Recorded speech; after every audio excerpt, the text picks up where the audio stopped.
le Saint-Esprit comme le gouverneur de toutes les choses de Dieu. Je vais répéter cela. Donc vous devez comprendre que nier la Trinité, c'est nier Dieu le Père comme la source, c'est nier Jésus comme le Dieu révélé en chair pour notre salut, c'est nier le Saint-Esprit comme le gouverneur des choses de Dieu. Maintenant écoutez. Alléluia. Amen. J'aimerais maintenant vous parler sur la révélation des symboles du Saint-Esprit. La révélation du symbole du Saint-Esprit. Comme Jésus est le serpent de rein dans la Bible, comme Jésus est le rocher des âges, Amen, le Saint-Esprit aussi, il a des symboles et nous devons comprendre ça. Amen. Dans la Bible, le Saint-Esprit, il symbolise le feu. Le Saint-Esprit, il symbolise le feu. Maintenant, le feu représente la purification et la puissance.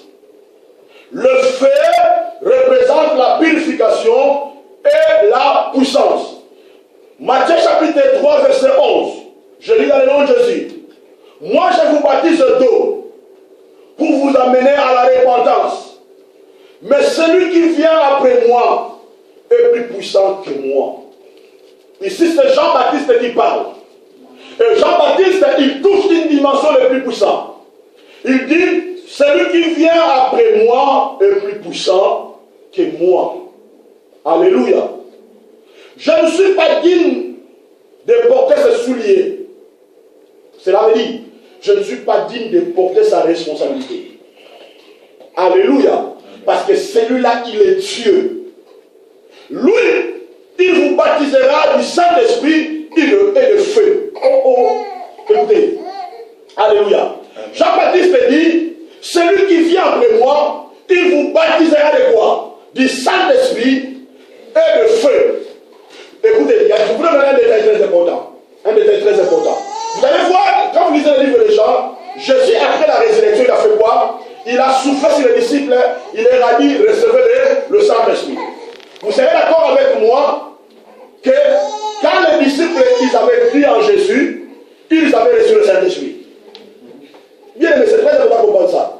Ils avaient reçu le Saint-Esprit. Maintenant, le jour de la Pentecôte, lorsque le Saint-Esprit était descendu, le Saint-Esprit était descendu pour baptiser les disciples d'entrer dans la dimension de l'onction de Christ.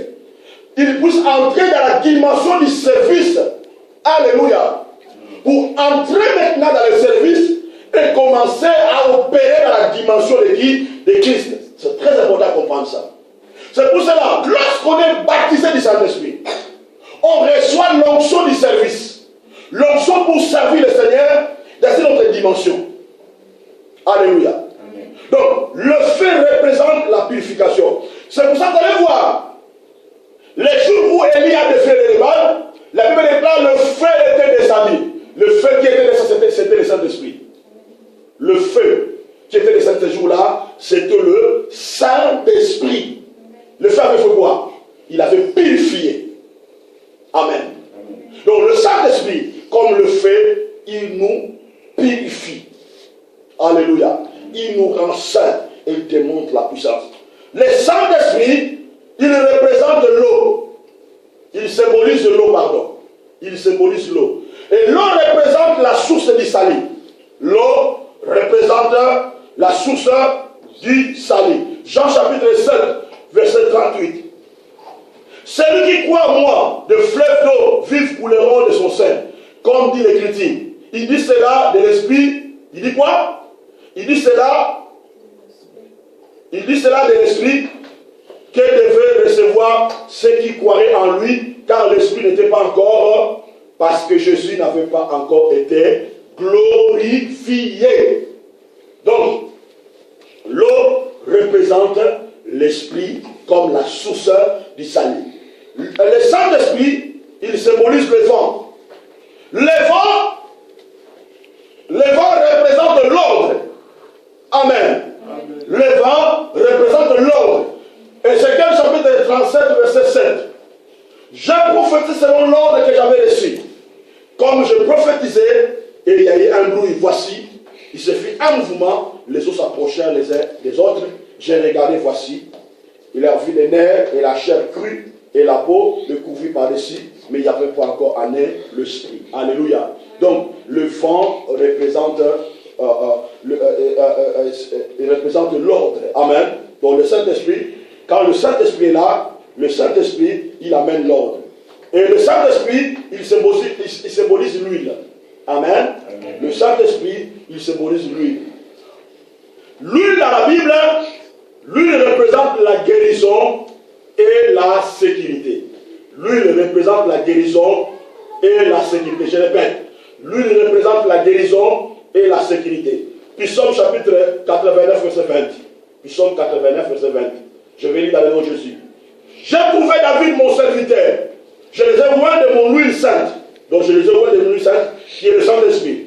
Ma main les soutiendra et mon bras les fortifiera. L'ennemi ne les surprendra pas et le méchant ne les opprimera à point. Alléluia. Donc l'huile représente la guérison et la sécurité. Amen. Donc quand tu as le Saint-Esprit en toi, tu as la guérison et tu as quoi? Tu as la sécurité devant tes ennemis. Alléluia. Amen. Le Saint-Esprit, il symbolise le sceau. Le sceau pour le cacher. Amen. Chez nous en portugais on dit carib. Amen. Il représente l'autorité et donc le sceau représente l'autorité et la bénédiction.